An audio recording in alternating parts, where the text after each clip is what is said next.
नमस्कार दोस्तों।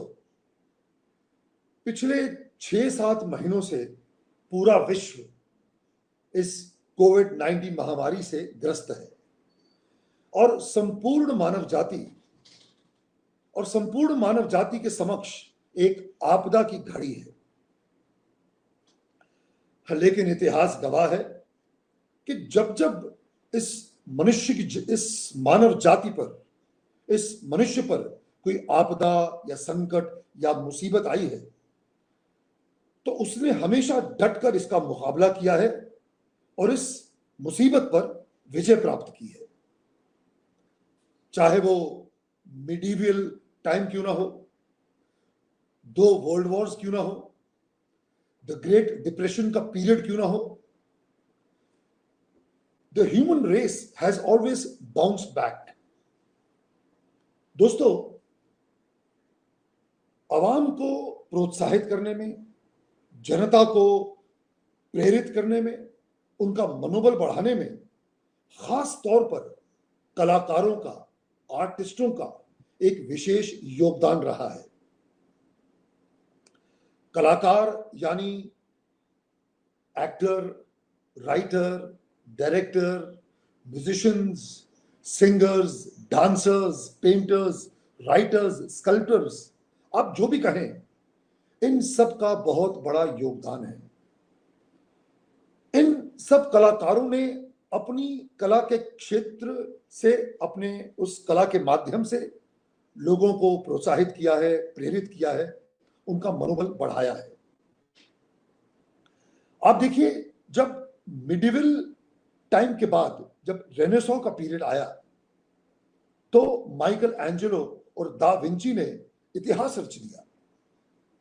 फिर जब 2 वर्ल्ड वॉर्स हुई और वो जो ग्रेट डिप्रेशन का पीरियड आया, उसके बाद लेखकों ने, फिल्म मेकर्स ने ऐसा काम किया, पोएट्स ने ऐसा काम किया कि उन्होंने एक कल्चरल रेवोल्यूशन ला दिया, एक इतिहास रच दिया।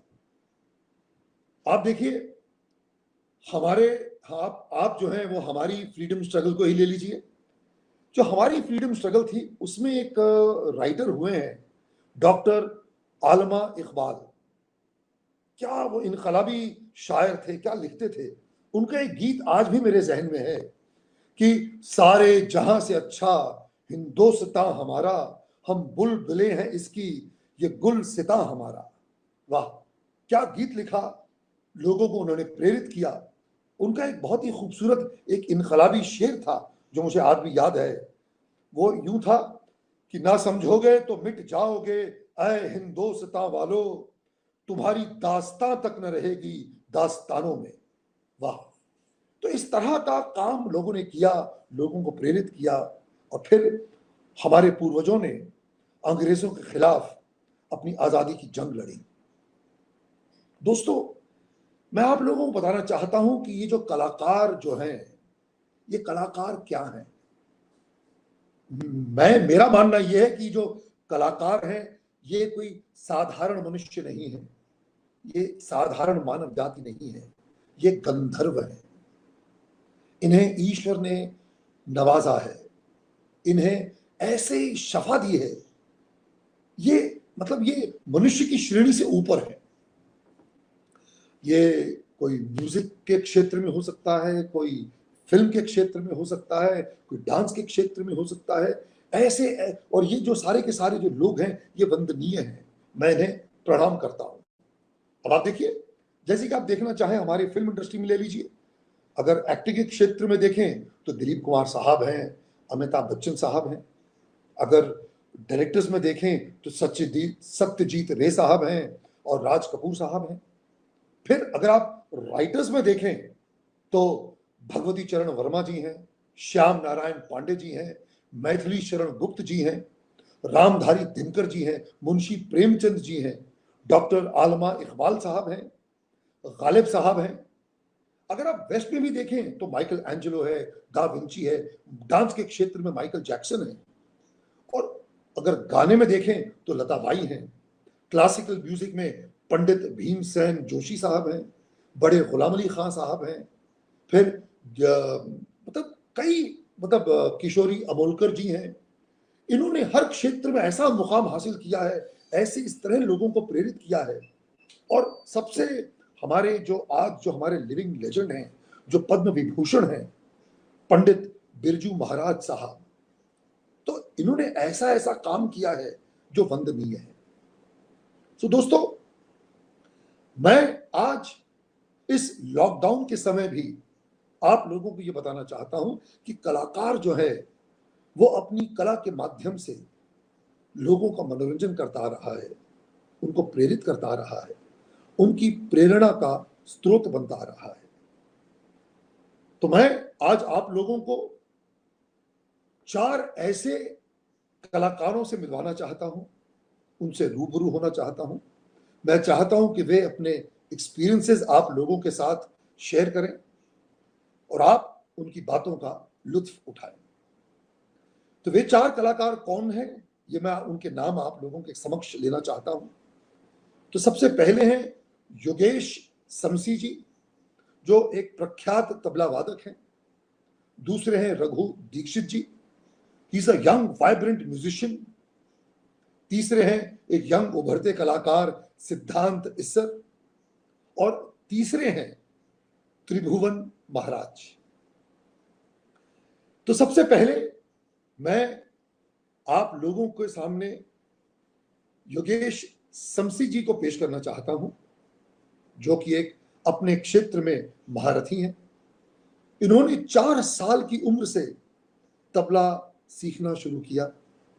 फिर इनके जो गुरु हुए, पहले तो इनके गुरु इनके पिताश्री थे दिनकर जी, पंडित दिनकर जी। उसके बाद इनके गुरु हुए हैं पंडित तारानाथ राव जी। और फिर 23 वर्ष इन्होंने उस्ताद अल्लाह रखा खान साहब के साथ वो महारत हासिल की, उनके साथ रियाज किया और ये अपने आप में एक बहुत बड़े महारथी हैं। तो पेश है योगेश समसी जी। नमस्कार जी। नमस्कार जी, नमस्कार योगेश जी। मैं चाहूंगा बहुत कि बहुत आप धन्यवाद। धन्यवाद जी, धन्यवाद। अच्छा लगा आपसे बात करके। कृपया आप लोगों से बात करें और लोगों का उनको इस कोविड-19 की इस महामारी के दौर में किस तरह कलाकार को अपना कार्य करते रहना चाहिए, अपने दिशा से, अपने लक्ष्य से नहीं भटकना चाहिए। मैं चाहूंगा कि आप कुछ बातें करें, अपने बारे में बताएं और लोगों का मार्गदर्शन करें। जी जरूर जरूर। मैं धन्यवाद देना चाहूँगा आप सब लोगों का। आज मुझे इस कार्यक्रम में शरीक होने का मौका दिया है आपने। और पुनीत जी, आपने पुराने कलाकारों के ऐसे ऐसे नाम लिए कि उनके नाम सुनते ही प्रेरणा आ गई अंदर से। तो ऐसे हालात आएंगे कभी सोचा नहीं था। हम किसी ने नहीं सोचा था कि ऐसी हालत हो जाएगी कि एक दिन महीनों महीनों घर में बैठना पड़ेगा और घर से ही अपनी साधना या किसी ना किसी कोई ना कोई साधन निकालने के लिए सोचना पड़ेगा। इतने गहराई से कभी सोचा नहीं था। लेकिन आपने जैसे कहा कि कलाकारों के जीवन में एक चीज हमेशा से चलती आ रही है और वो है साधना। और हम कलाकारों के जीवन में बचपन से ये बात माता पिताश्री से, गुरु से और जितने भी उस कला के क्षेत्र में दिग्गज हुए हैं उनसे जब संपर्क हुआ, जब वास्ता रहा, तो उनसे एक ही बात हमें मालूम पड़ी कि साधना चलनी चाहिए।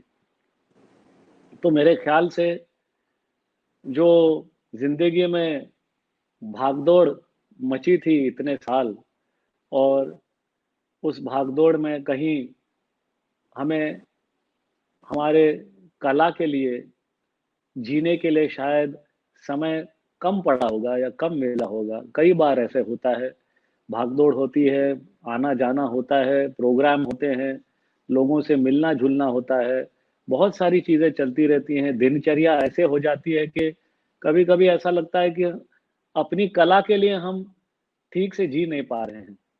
तो मैं समझता हूँ कि ये अवसर ऐसा है, ये समय ऐसे आया है कि भगवान ने हमें ये समय दिया है कि शांत चित्त रहकर, संयम रखकर हमारे अपनी कला के बारे में हम सोचें, उसके अंदर जाके उन चीज़ों को दोबारा रिविजिट करें जो हमने सीखी हैं बचपन से अपने गुरुओं से, और ये चिंतन मनन और ये मंथन जो है और तीव्रता से करते जाएं।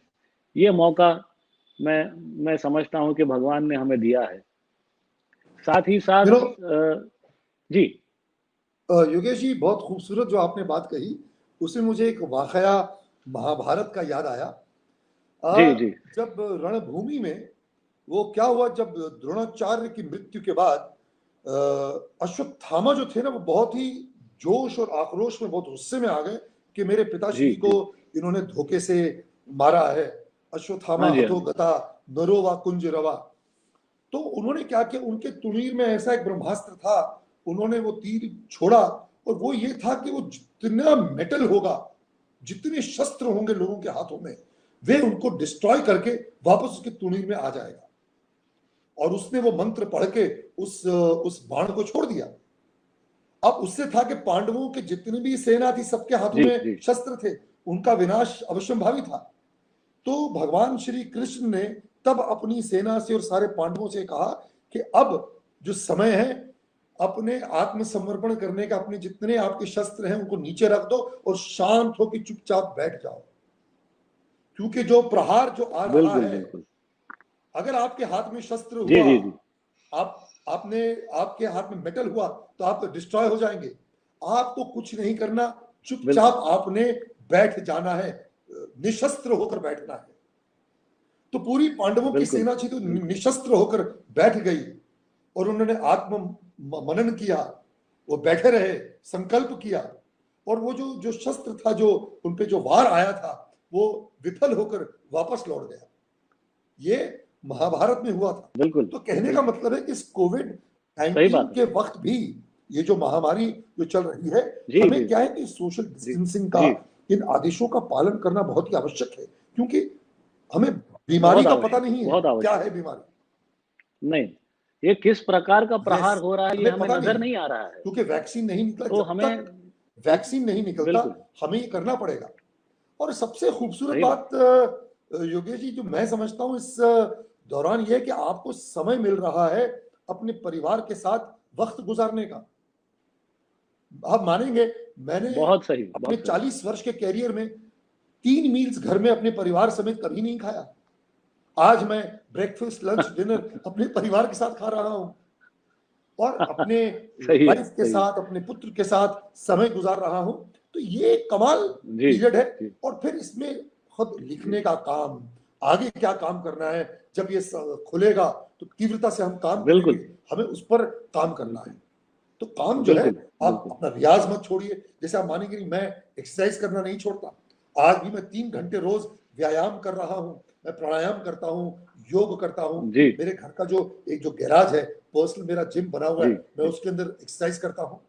तो अपने आप को बिल्कुल सक्षम और तैयार कर रहे हैं कि जब ये खुलेगा तो हम अपना काम करेंगे। तो आप भी आजकल एकदम सही, बिल्कुल जैसे आप भी रियाज करते होंगे। रियाज तो करने के लिए बहुत समय मिल रहा है रियाज करने के लिए, और रूटीन ऊपर नीचे हो जाता था।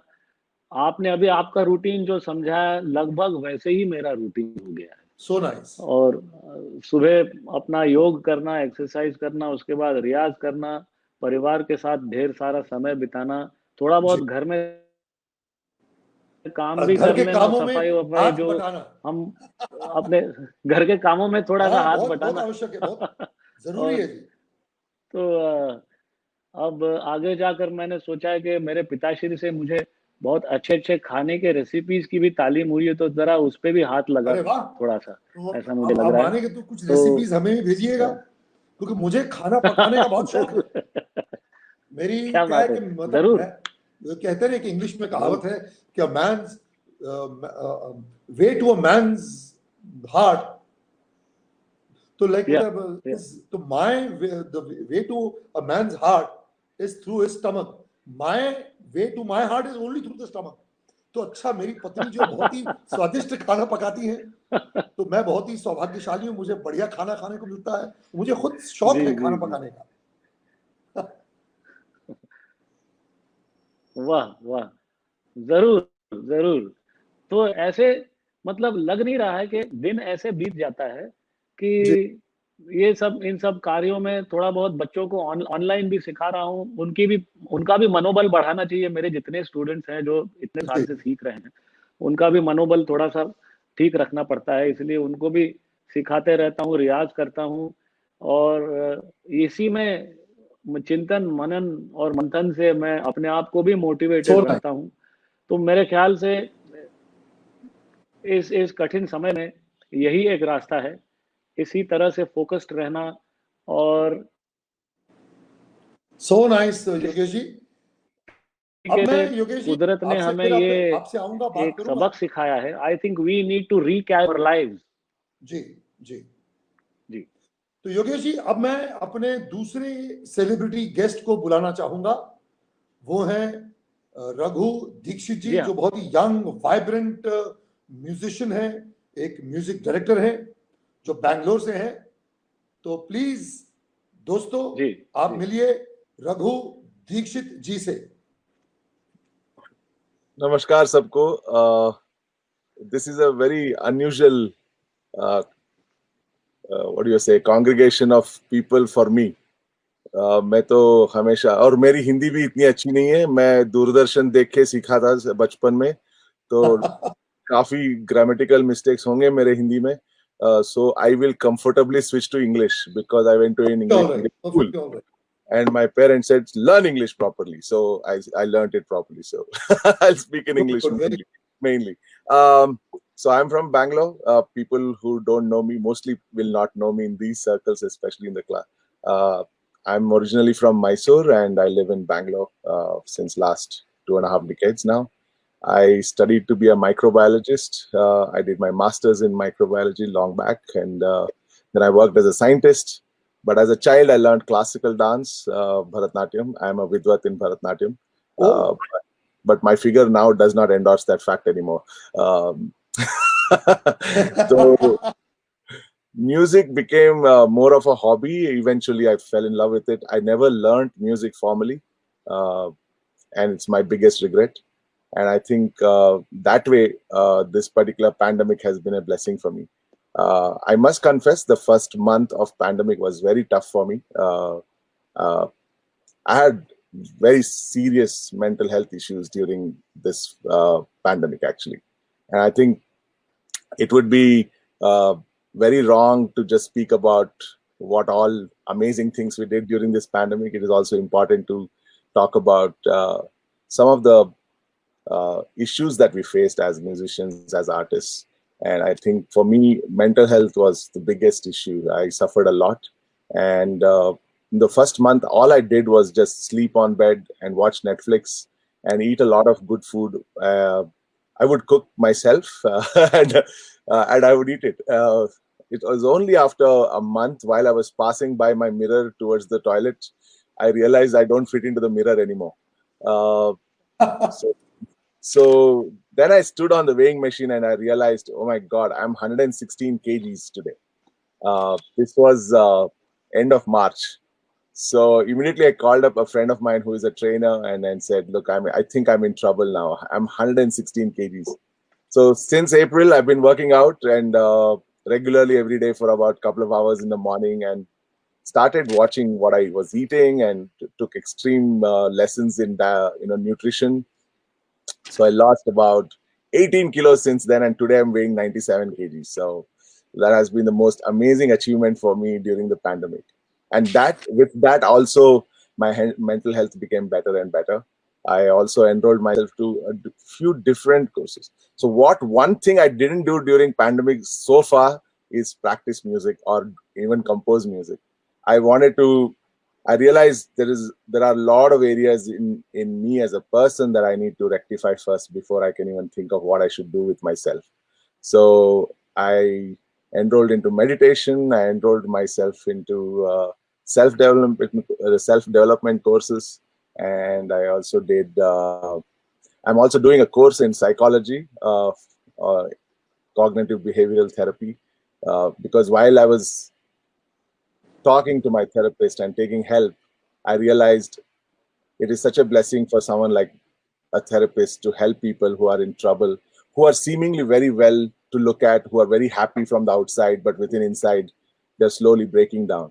So for me, I think I also found a purpose for my retirement plan now. So I want to study psychology very seriously. And when I probably hang up my guitar and say, "Acha, abhi music bahut ho gaya," and I want to retire, I would probably become a counselor for kids between 15 and 25 and help them how to make good choices in life and how to make correct choices in life, and what life is at all about, and how life throws very rude surprises sometimes, and how we should all be prepared to deal with them. So I think the biggest blessing in this pandemic has been for me to discover the real purpose of my life.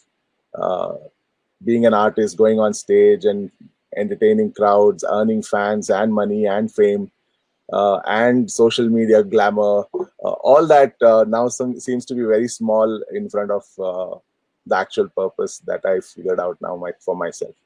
So yeah, this has been a very, very great opportunity for all of us, like our senior guest and of course the most respected Yogesh Samsi ji just said that ये मौका है हमारे लिए अपने आप को ढूंढने के लिए और and find inspiration in this crisis to become something extraordinary and not be stuck in the mediocrity that we are all normally stuck in. And I think it's a very great opportunity for us to challenge ourselves and rediscover ourselves and become the extraordinary Gandharv that we all can be, like Puneet sir just mentioned. Thank you very much. Raghu, I would like to say something in this. What you've told me, it's so encouraging. एक ना बहुत खूबसूरत एक शेर था, मुझे याद आया आपने जिस तरह बात की कि we have to जिंदगी जीनी चाहिए, you have to live life, मैं दिखाना चाहता हूँ. इसलिए बहुत खूबसूरत का शेर था कि किसी की कट रही है जिंदगी. शमशी साहब सुनिएगा, किसी की कट रही है जिंदगी, कोई काट रहा है जिंदगी, खुश तो वो है जो जी रहा है जिंदगी. Absolutely. क्या बात है, जिंदगी जीना चाहिए साहब. किसी की कट रही है जिंदगी, कोई काट रहा है जिंदगी, खुश तो वो हैं जो जी रहा है जिंदगी. और मेहनत की जो बात की आप लोगों ने रघु, मैं उस पर बहुत खूबसूरत एक शेर है, वो इतना बढ़िया इस मौके पर बनता है, तो मैं वो भी शेयर करना चाहूंगा कि पसीने की स्याही से जो लिखते हैं अपने अटल इरादों को, पसीने की स्याही से जो लिखते हैं अपने अटल इरादों को, उनके मुकद्दर के पन्ने कभी कोरे नहीं हुआ करते. Wow.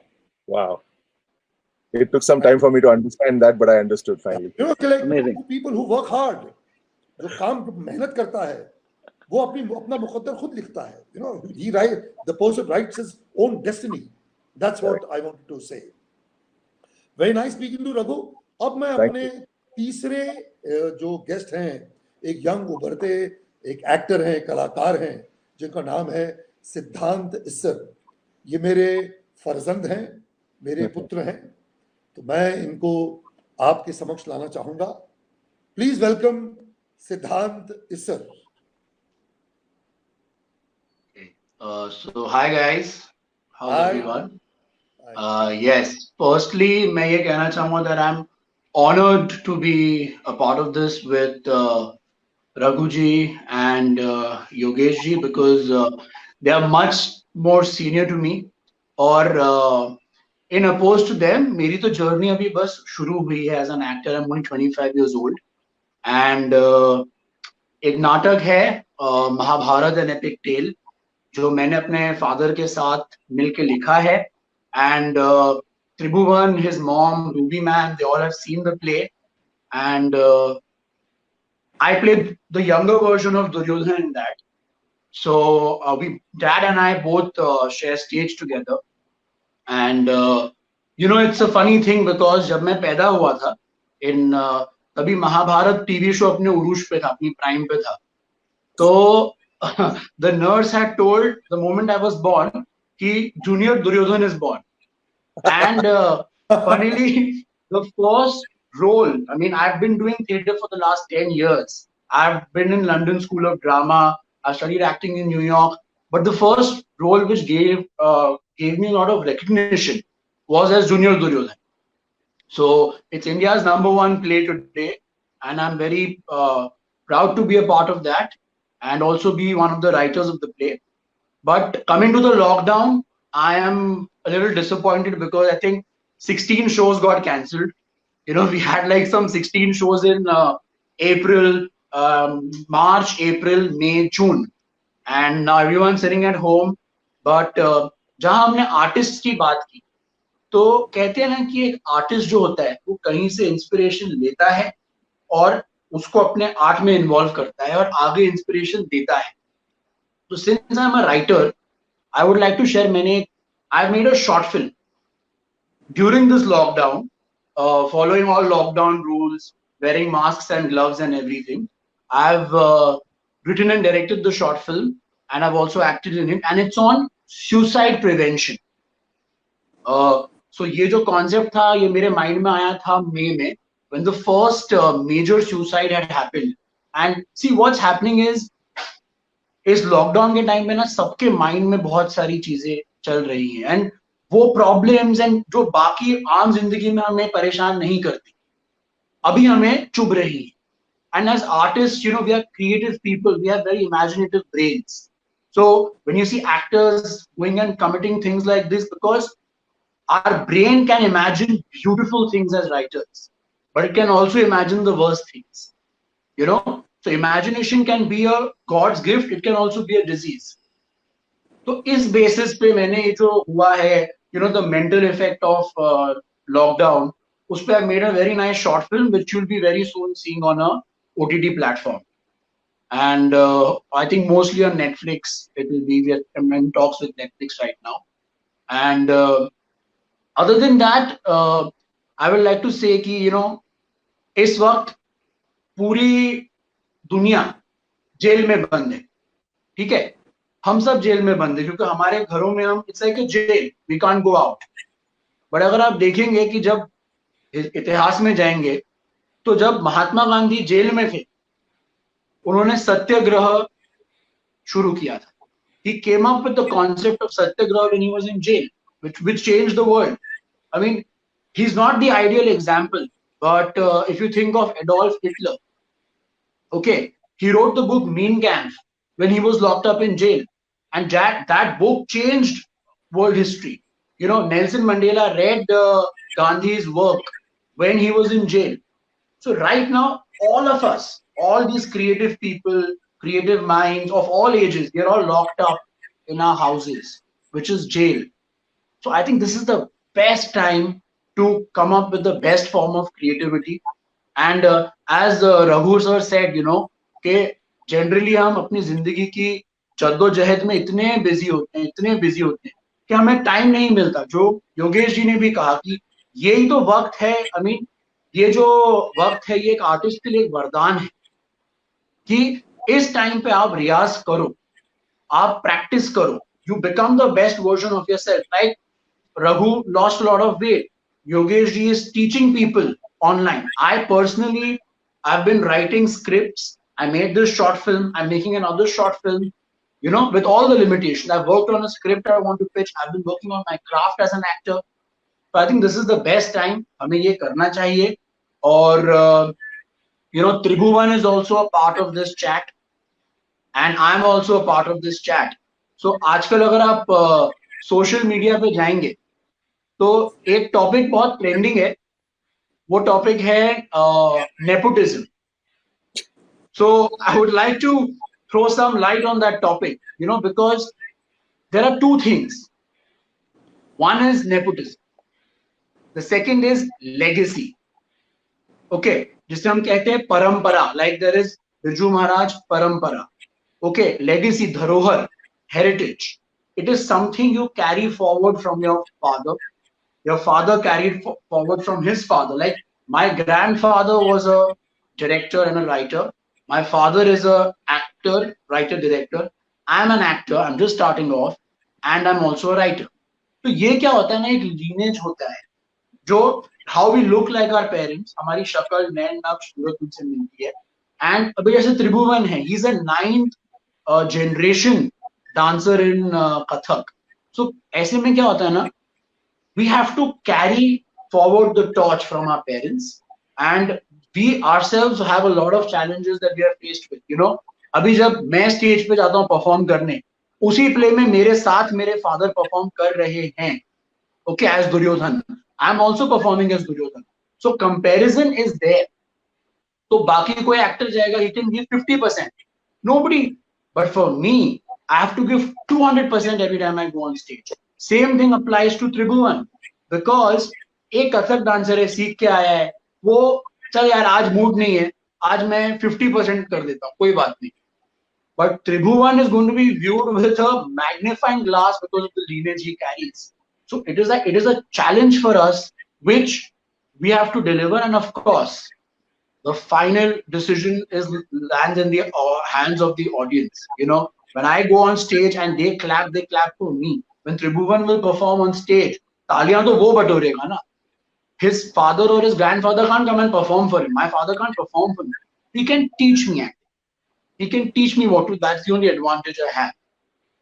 So yeah, I think I wanted to speak about nepotism because it's the most trending topic on social media.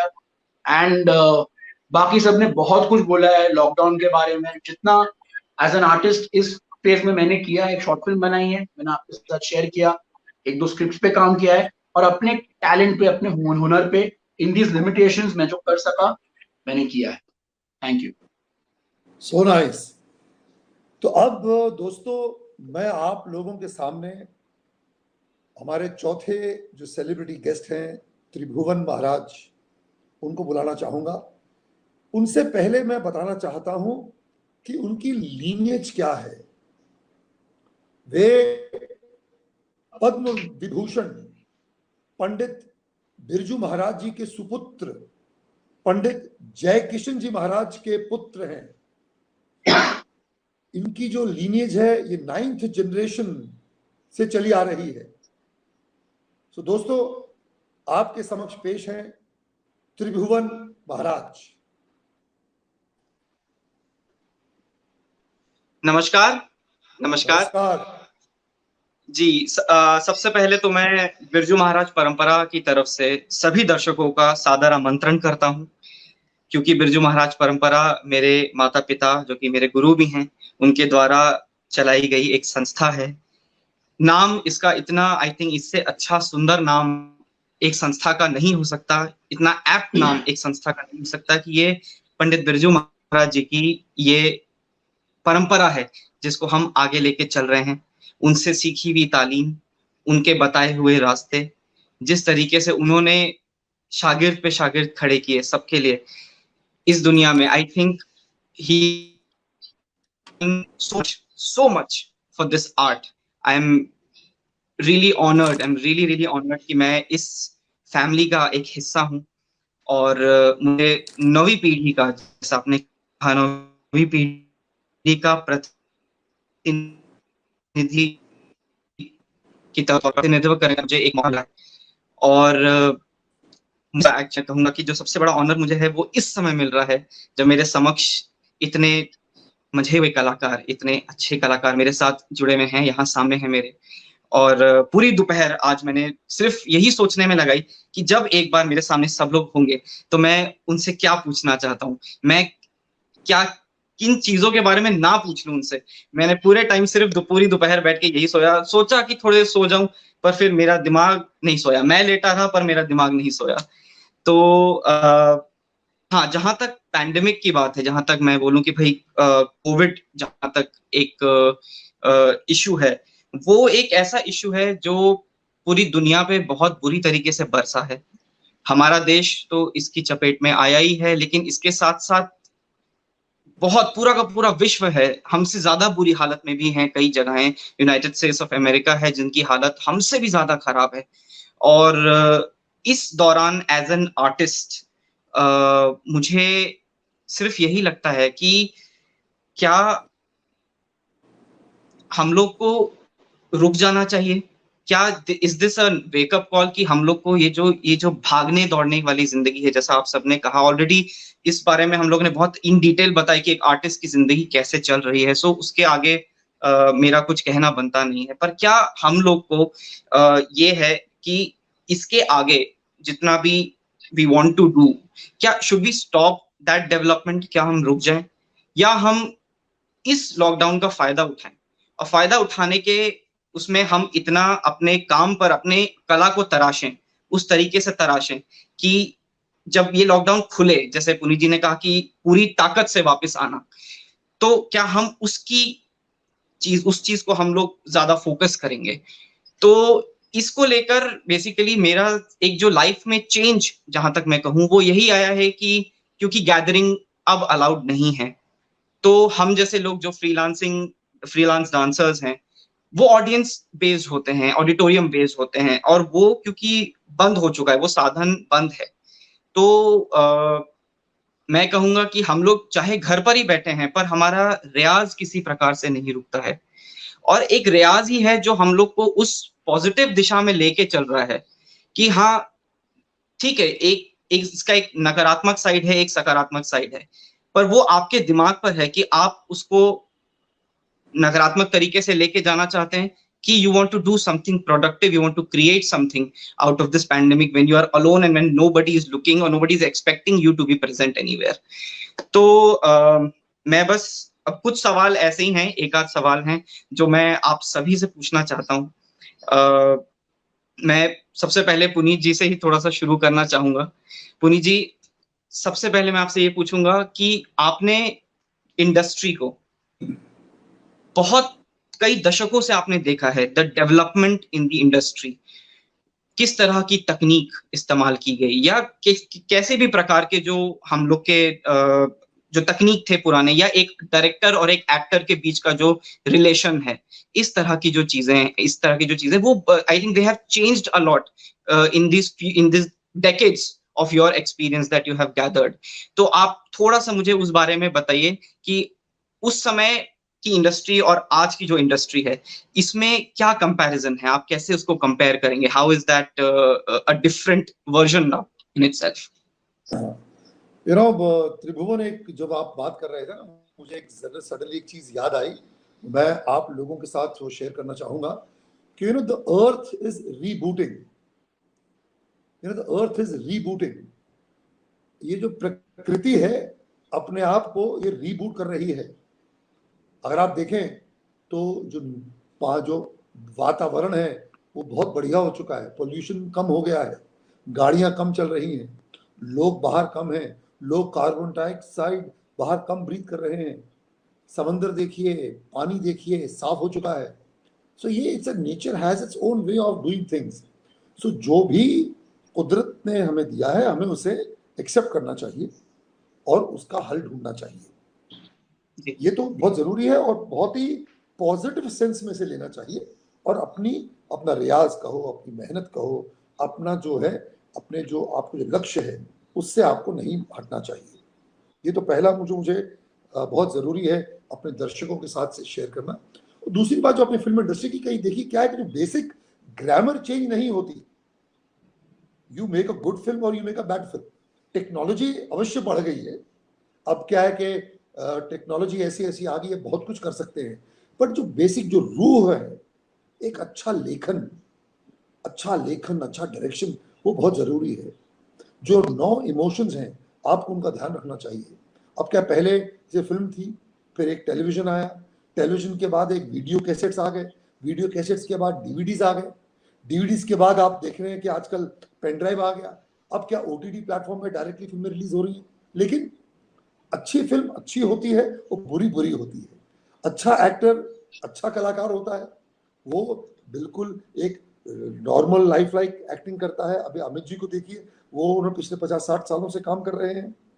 तो कहने का मतलब ये है कि टेक्नोलॉजी भले एडवांस हो रही है, जो कि एक अच्छे उसके लिए है, लेकिन basic arithmetic, basic grammar of film making never changes.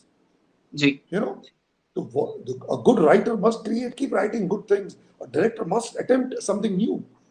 Absolutely. जो न्यू एज सिनेमा आजकल आया है, जो आजकल के जिस तरह के जो डायरेक्टर्स आए हैं, जो एक ट्रू टू लाइफ जो सब्जेक्ट्स चूज करते हैं, जो लोग परफॉर्म करते हैं, आजकल नवाजुद्दीन सिद्दीकी जिस तरह परफॉर्म करता है, या फिर जो मरहूम इरफान खान थे, तो ये अच्छे कलाकार हैं, they are doing good job.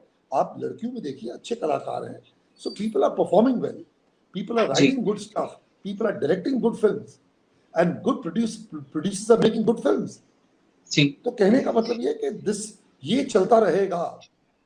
Bollywood में भी देखिए आप, बिकॉज हर तरह की फिल्में बनेंगी। अब आप जो इवन आप हर क्षेत्र में देखें, आप म्यूजिक के क्षेत्र में देखें, आपको अच्छे से म्यूजिक डायरेक्टर्स आ रहे हैं नए नए, वो न्यू साउंड क्रिएट करते हैं। इलैयाराजा साहब थे, रहमान साहब थे, आप साउथ में देखिए क्या बढ़िया काम किया लोगों ने। हमारे यहाँ पे देखिए अच्छे अच्छे सिंगर्स हैं, पर जो रियाज जो है, जो क्लासिकल म्यूजिक वो थोड़ी जाता है। जी जी जी जी। मुझे म्यूजिक से, अभी आपने म्यूजिक का एकदम से जिक्र किया, तो मुझे अभी याद आया, जैसे मैं मेरी हॉबी डांस तो मेरा सबसे प्राइम वो है, वही जीवन है मेरा। लेकिन मैंने अपने गुरुओं से यही सीखा, मैं अपने दादाजी से यही सुनता आया हूँ, अपने पिताजी से यही सुनता आया हूँ कि एक डांसर को एज अ डांसर को 5 कलाओं में बहुत निपुण तरीके से तो नहीं बोलूंगा, but knowledge, having a knowledge of 5 कलाओं, उनको उस चीज का नॉलेज हमेशा होना चाहिए। अब उसमें से एक जैसे चित्रकारी हो गई, एक आपका आप लेखक हैं, आप कुछ लिखते हैं, you are an author, you are a painter, और यू आर अ म्यूजिशियन, आप गा सकते हैं। तो apart from all these things, आपका जो कोर, आपका जो सोर्स है जो आप करते हैं, उसके अलावा आपने और किन चीजों को, किन स्किल्स को आपने ओवर द इयर्स डेवलप किया। तो आपके वही म्यूजिक से मुझे याद आया कि मैं अपने पिताजी का, अभी और ऐसे कुछ नहीं, बट अपने पिताजी की जितनी भी कोरियोग्राफीज होती हैं या उनके कॉन्सेप्ट्स होते हैं, तो he does this paper notations. वो बहुत पुराने ख्यालात के हैं, उनको डिजिटली टेक्नोलॉजिकली उनको कुछ, he has nothing to do with technology, so he still takes down his paper, he writes 18 pages 19 pages of notation मोटे मोटे जत्थों में, और फिर वो जत्था उठ के मेरे सामने एज अ स्क्रिप्ट मेरे सामने आ जाता है। उसमें सिर्फ सारे गामा पाधा निसा, वहां पे कोमल निखार, वहां पे तीव्र मध्यम, यहाँ पे ये, यहाँ पे वो, ये इस राग में है, ये उस राग में है, करके बहुत सुंदर सुंदर डांस कोरियोग्राफीज और डांस म्यूजिक कॉम्पोजिशन उन्होंने की हैं, जिसको पिछले आई थिंक 2014 से मैं अरेंज कर रहा हूँ। I am arranging all his. तो अच्छा, मुझे क्या है, I am a very tech savvy person, तो कुछ भी नया आता है तो तुरंत मैं देखता हूँ कि भाई चलो let's acquire this, I want to acquire this technology with me. आपने ए आर रहमान साहब को भी रेफर किया था, तो उससे मुझे जस्ट याद आया, just saw video somebody in Berkeley was playing on a Roli Seaboard, it's a MIDI controller, and the day it came out, I am like, ye kya hai, what is this, I want this. It's a very squishy sort of a keyboard, it squishes and it has 5-dimensional touches when you create sound. So I want this, I मतलब मैं literally अपने parents के कान खा गया, मैं सबके कान खा गया कि मुझे वो चाहिए, I want that for my birthday, give that me on my birthday. तो वो मैं लाया, एंड आई एकदम दैट इज वेरी इंपॉर्टेंट। तो आई टुक दैट जी, एंड उसके बाद आईपैड से जोड़ के, गराज बैंड में डाल के, स्वर प्लग डाल के, ये डाल के, वो डाल के, सारी चीजें करके now I am trying to create music from that. तो मुझे एकदम से आपने म्यूजिक बोला तो वो स्ट्राइक हुआ। अच्छा, आई वांट टू आस्क जी जी जी जी नहीं मैं जी जी मैं शमसी जी से एक्चुअली एक सवाल थोड़ा सा पूछना चाहता था, बहुत मन था मुझे। जैसे हम आज इस समय के जितने भी लोग हैं जो इस समय एक बढ़त की ओर है, मैं हो गए, Siddhant thank you so much, you gave me such a beautiful introduction yourself, मुझे कुछ करना ही नहीं पड़ा। You remembered so much, thank you. Yogesh ji, मुझे बस ये पूछना है कि पुराने जमाने में जब हमने दादा की पुराने किस्से कहानियां सुनी या अपने पिताजी की भी पुराने किस्से कहानियां सुनी, उसमें हमने यही देखा कि वो लोग रियाज को लेके कितने मतलब हमेशा रियाज की बातों में, रियाज की हर चीज में कितने समाये रहते थे हमेशा। कुछ भी उन्होंने बाहर के बारे में नहीं सोचा, कुछ भी नहीं सोचा। आई थिंक उसमें टेक्नोलॉजी का बहुत बड़ा हाथ है कि इस समय हम लोग शायद अपने काम से ज्यादा अपने फोन पर होते हैं। We are using our phones more than we are working towards our craft. तो उस समय के रियाज में और इस समय के रियाज में मुझे ऐसा लगता है कि बहुत बहुत ज्यादा फर्क है। पुराने जितने भी डीडी के आर्काइव्स में जब भी अपने दादाजी के देखता हूँ, उसमें मेरे पिताजी भी हिस्सा रहते हैं उसके, मेरे चाचा हैं, मेरी बुआ हैं, everybody is in the same profession. तो मुझे ऐसा लगता है कि वो लोग बातें भी करते थे, चाहे वो कॉमेडी हो, चाहे वो दुख हो, चाहे वो सुख हो, चाहे वो whatever the emotion they are displaying, हर बात में छंद है। वो एक छंदों में ही बात करते हैं, छंदों से ही हंसी करते हैं, छंदों से दुख अपना व्यक्त करते हैं। तो मुझे हमेशा उस समय को देख के, उन वीडियोस को देख के आज के युग में रहते हुए बड़ा ताज्जुब होता है कि एक इंसान अपने क्राफ्ट को इतना ज्यादा फोकस कैसे है कि उनको हर चीज में, खाते समय पीते समय भी वही क्राफ्ट नजर आ रहा है और वही चीजें नजर आ रही हैं। तो मैं आपसे ये पूछना चाहता हूँ कि उस समय के रियाज में और आज के रियाज में, और उस समय जो शिष्य होते थे और आज के जो शिष्य हैं, उनमें आपको क्या अंतर नजर आता है?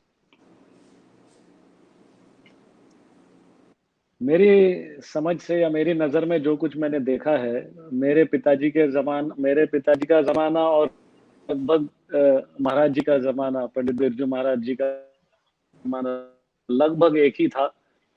और उस जमाने में, जैसे आपने बहुत सही कहा, कि अपने रियाज में, उस माहौल में अपने आप को भुला देना बहुत आसान था, क्योंकि जमाने में आसपास इतने डिस्ट्रैक्शंस नहीं होते थे।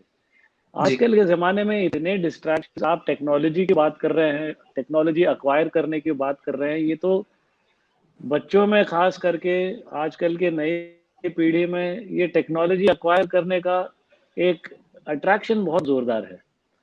बिल्कुल उस तरफ का बहुत है। और रियाज के मन की एकाग्रता जो है, ये बहुत बहुत अहम चीज है रियाज के लिए। और बिल्कुल वो माहौल जो हमारे पिताजी ने, महाराज जी ने उस जमाने में देखा था, अनुभव लिया था, वो माहौल तो आज नहीं है जी। बहुत फर्क है। और रियाज के लिए समय भी निकालना उस तरीके का, अपने आप को भुला देते थे, कब 6-8 घंटे बीत गए रियाज में पता ही नहीं लगता था उस जमाने में। जी जी जी, बिल्कुल बिल्कुल बिल्कुल।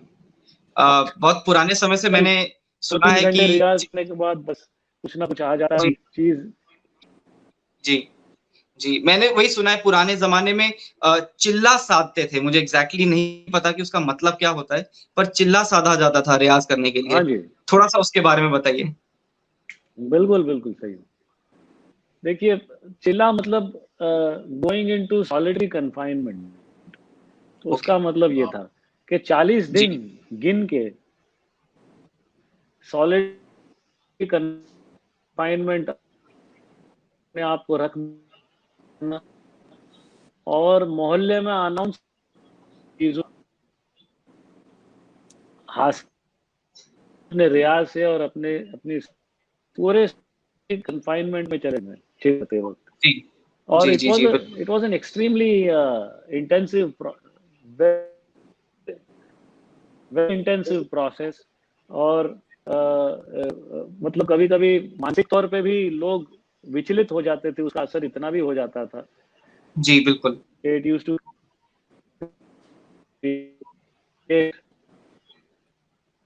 that kind of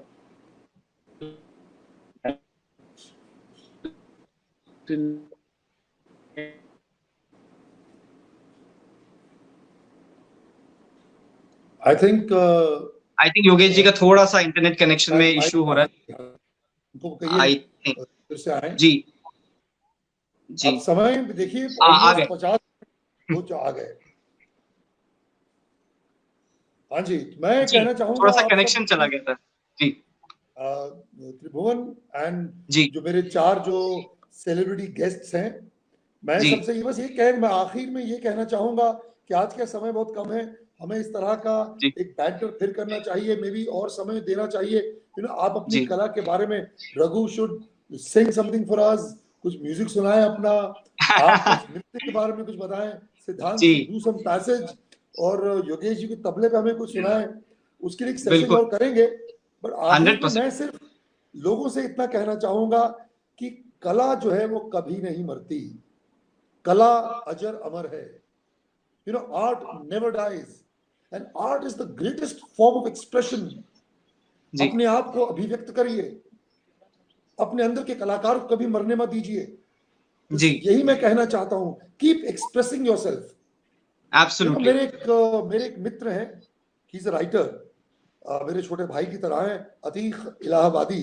एक बहुत खूबसूरत उनका शेर है जिसे सुनाकर मैं आज की इस कार्यक्रम को मैं समाप्त करना चाहूंगा। उनका एक खूबसूरत शेर है जी कि मैं उस जहां का बाशिंदा हूं। ये कलाकारों के लिए है, ये जो शेर है ये खास तौर से कलाकारों के लिए है कि मैं उस जहां का बाशिंदा हूं, मैं उस जहां का बाशिंदा हूं जहां मरकर भी मैं जिंदा हूं। क्या बात, बहुत सुंदर जी। अच्छा, just another minute or so, Raghu ji, I just wanted to ask this question has been going inside my head since the afternoon. मेरा बस चलता तो मैं आपको दोपहर में मैसेज करके बोल देता कि ये मुझे आपसे पूछना है।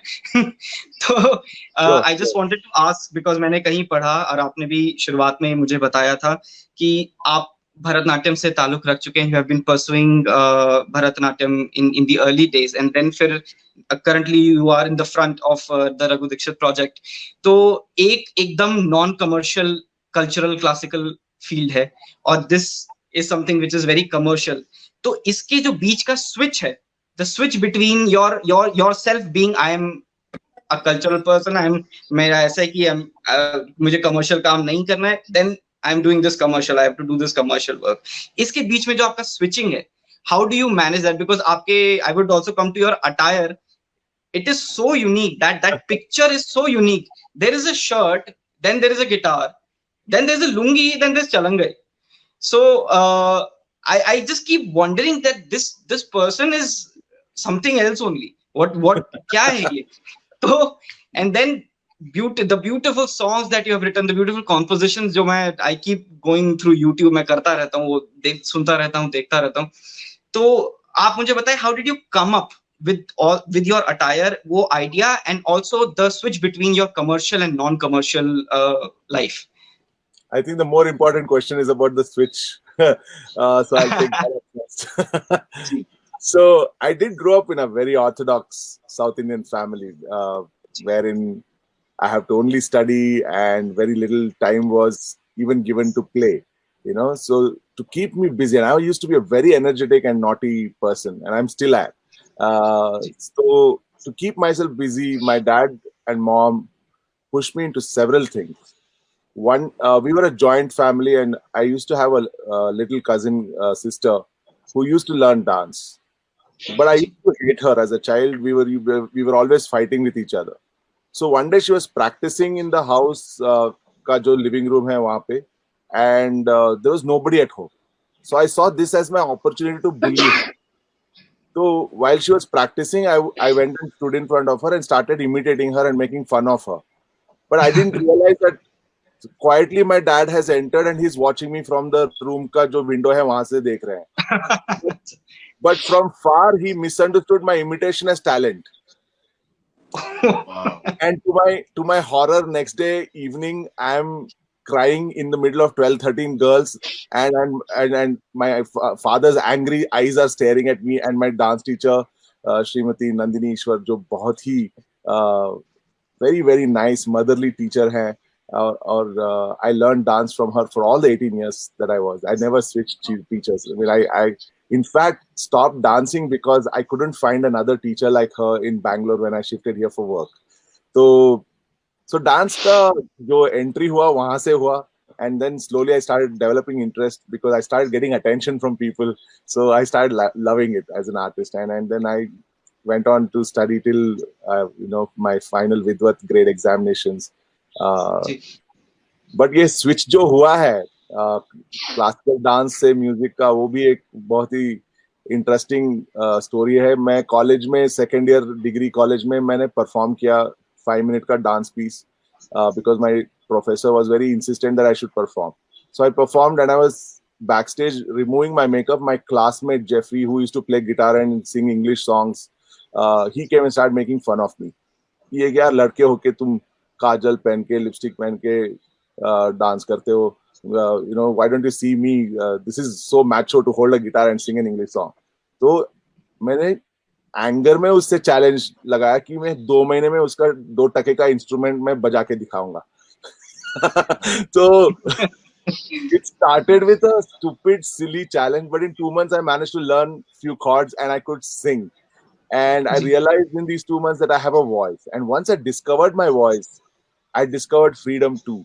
From the rules and very orthodox upbringing at home, and from the rules and orthodox upbringing in classical dance field. So suddenly I felt liberation and freedom just holding a guitar and singing. And I fell in love with it. And I continued playing and then making my own music right from day one. And I've never felt an easier way to express myself for the first time, truly speaking my heart out. So dance ka switch kaisa hua? So the thing that you asked me is switch between commercial and whatever. I don't think I'm still commercial in the sense because I'm making music. You know, in music also I'm not in the mainstream Bollywood का music या mainstream Kannada करता हूँ मैं साल में या 2 साल में एक फिल्म का music करता हूँ मैं. I don't do it on a regular basis. If you see in the last 15 years I've done only like 6 or 7 films.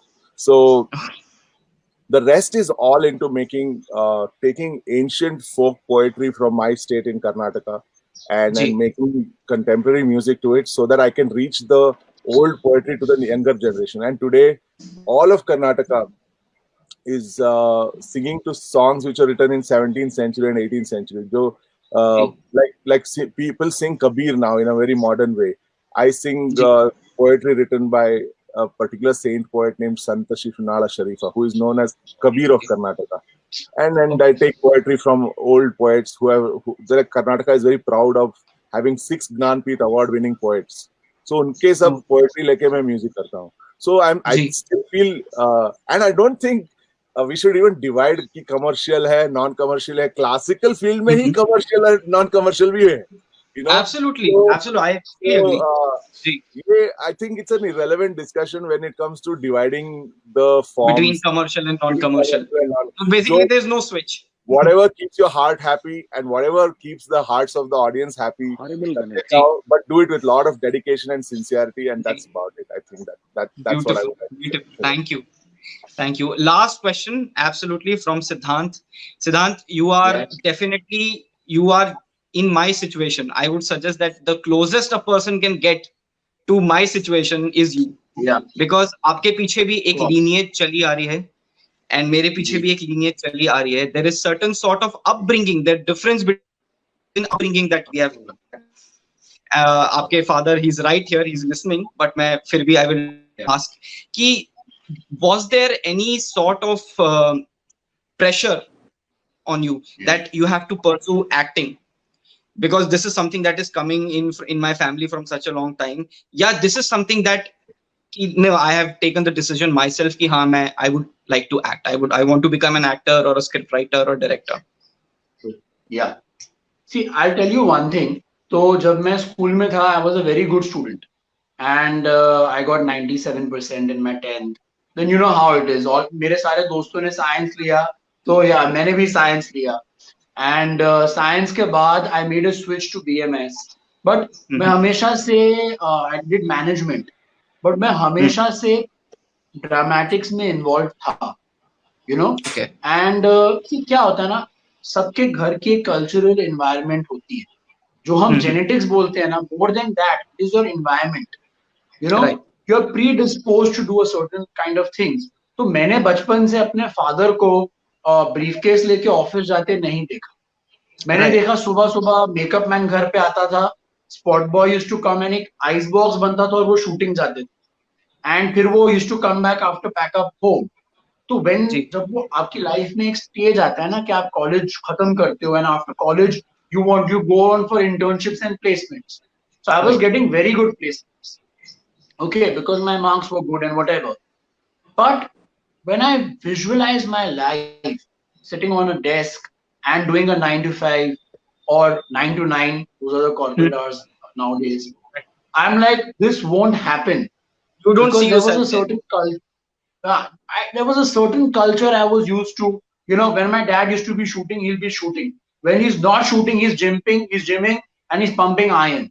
Okay, Right. he's working out. Then एक holiday लेंगे, we'll go for a writing, creative getaway, and we'll write together. I've seen my father do it. So I just, Right. it's like I just went into it. I didn't need to take permission at home. I think even my parents knew it, that he Right. will choose this field. And वैसे ही हुआ था, dramatics for passion eventually became taking it more seriously. I was very good in elocution, debate, very argumentative since childhood. I used to win on elocution in school. वो naturally आया, you know. Okay. And writing comprehensions में I used to excel. So writing हो गया. So I just chanced upon it, you know. And yeah. Okay. That's super, because me myself, when I was in the 11th grade, like from the 9th grade, I started playing guitar. मुझे पता नहीं क्या सूझा. I took up that instrument. It's still right here, right beside me. It's standing, and I took up that instrument. मैंने उसको 9th में बजाना शुरू किया. All the way through 10th, I practiced till my fingers like started bleeding. Cuts आ जाते हैं because it's steel. So cuts आने शुरू हो जाते हैं, and whatever is happening, it's okay. मैंने अपना नाच का रियाज भी इसी तरीके से किया. पैर में फोड़े आ गए. You have blisters in your feet. They are filled with water. And आप उसी पे रियाज कर जा रहे हो. वो फट रहे हैं, इन्फेक्शन होना है नहीं होना है, you don't care. You keep on it, you keep at it. Yes. क्योंकि उसी के बाद जो एक सख्त पना है आपका, आपकी उंगलियां सख्त हो जाती हैं गिटार बजा के, या आपके पैर के हील एकदम सख्त हो जाते हैं डांस करते करते, तो वो स्टेज फिर आप उस जगह पे पहुंचते हो जहां पर फिर then blisters don't come, then the cuts don't come. वो नहीं होता है. तो 11th और 12th में I was absolutely a metalhead. This will come to a surprise to What everybody. are you? Seriously? I am a metalhead, sir. I'm still a metalhead. I think I finally like you now. नहीं, I am a metalhead. I listen to every sort of metal possible. So the thing is कि in fact I'm in the process of buying a new guitar for me now. So वही है कि 11th 12th में I was a guitarist, and then I suddenly when I came to college, till that time I didn't take Kathak very seriously, to be honest, and that is a lot of time lost. But when I came into college, I don't know what happened. Something just twisted. I think the blood called me. You know, the calling of blood. And Ghungru Bandhe started practicing. I started actually practicing from there on. From my first year of college, I started practicing dance very properly, and got into it very like in a deep manner.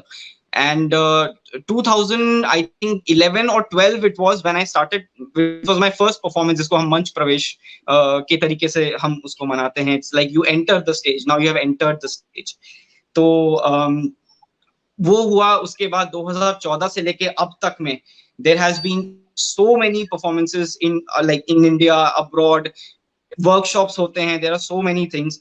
तो अब actually because we have crossed the one hour mark, तो मैं I'll just sum this up entirely, and मैं पुनीत जी को ही बोलूंगा कि इसको बहुत सुंदर तरीके से एक बार फिनिश करेंगे हम. और जी, तो I would just say कि इस पैंडेमिक को आई थिंक जितना पॉजिटिवली लिया जा सकता है, because we still don't know कि ये कितना आगे तक जाए, कितना आगे बढ़े. हमने जब लॉकडाउन जब स्टार्ट होने शुरू हुए थे, भाई 24 है 17 को खुल जाएगा, 17 हट गया, चलो जी नेक्स्ट मंथ 5 तारीख खुल जाएगा, and that kept on extending until we ourselves didn't realize कि ये actually कितना serious है, ये how serious this pandemic is actually is. तो मैं बस इसी चीज से बस वो करूंगा, लेट्स जस्ट स्टे पॉजिटिव. हम अपनी तरफ से, क्योंकि कला बहुत इंपॉर्टेंट. अच्छा, there is one more thing. In a newspaper I read there was the list of essential jobs and non essential jobs, and it was divided. There was a bar in between, and essential job, of course, there were doctors, there were policemen and everything. It's a very essential job, and with 71% artist bagged the first position in non-essential jobs.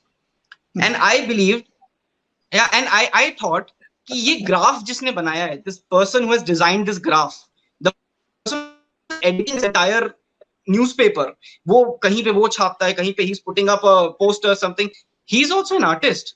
He's some sort of an artist because he's designing that.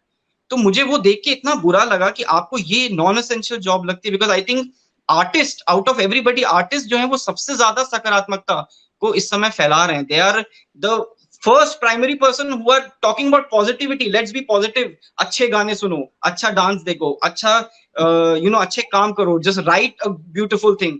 And उस हाँ, तो बस मुझे वही लगता है कि वो नहीं लिखना चाहिए था. दैट या please. Yes Raghu ji.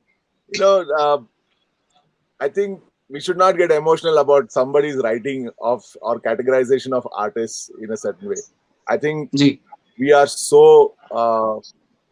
beautiful inside out as artists.